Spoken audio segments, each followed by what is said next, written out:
इस थ्योरम में प्रूव करना है cancellation law with respect to addition and multiplication do not hold for cardinal numbers. Let set a equal to 1 3 5 up to so on, set b equal to 4 6 up to so on।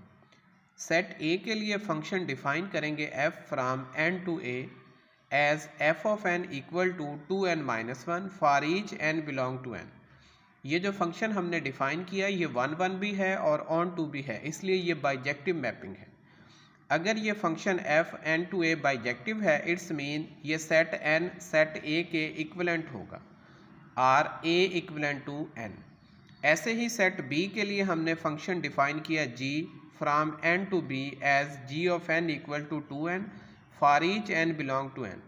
ये जो function g है ये भी 1 1 और on to है, इसलिए g भी bijective mapping होगी। अगर g बाइजेक्टिव है तो ये जो सेट n है ये b के इक्विवेलेंट होगा, n इक्विवेलेंट टू b और b इक्विवेलेंट टू n। अब देखें ये जो कार्डिनल नंबर n है यानी सेट ऑफ नेचुरल नंबर का जो साइज़ है ये एल्फ नॉट है। अब वो सब सेट जो सेट n के इक्विवेलेंट हैं उनका भी कार्डिनल नंबर एल्फ नॉट होगा। अब a n के इक्विवेलेंट है तो कार्डिनल नंबर ऑफ a ये भी एल्फ नॉट होगा। ये सेट b n के इक्विवेलेंट है तो कार्डिनल नंबर ऑफ b भी एल्फ नॉट होगा। अब देखें सेट a और b का जो इंटरसेक्शन है ये फाई है।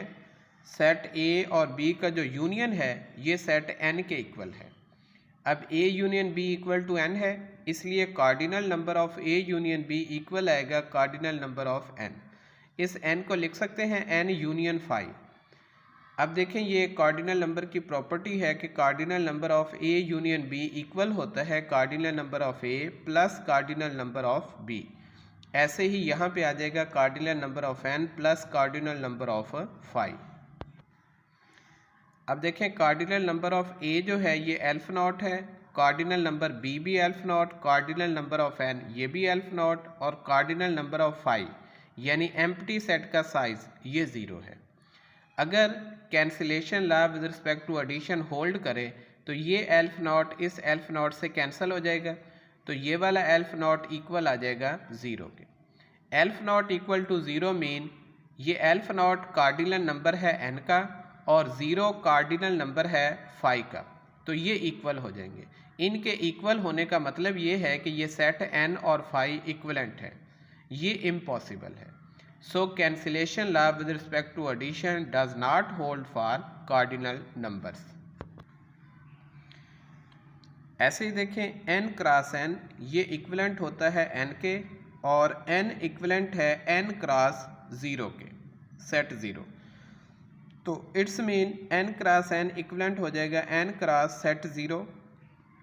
तो इन दोनों का जो कार्डिनल नंबर है वो भी इक्वल होगा। अब देखें n का कार्डिनल नंबर एल्फ नॉट, इस n का भी एल्फ नॉट, इस n का एल्फ नॉट और इस सेट का जो कार्डिनल नंबर है वो 1 है। अगर यहाँ पे cancellation law with respect to multiplication hold करे तो देखिए ये एल्फ नॉट इससे कैंसिल, तो एल्फ नॉट किसके इक्वल आ जाएगा 1 के। अगर एल्फ नॉट 1 के इक्वल है इट्स मीन कि ये जो सेट n है ये इक्विवेलेंट है ये सेट 0 के, यानी इस सिंगलटन सेट के इक्विवेलेंट है, ये इम्पॉसिबल है। So cancellation law with respect to multiplication does not hold for cardinal numbers.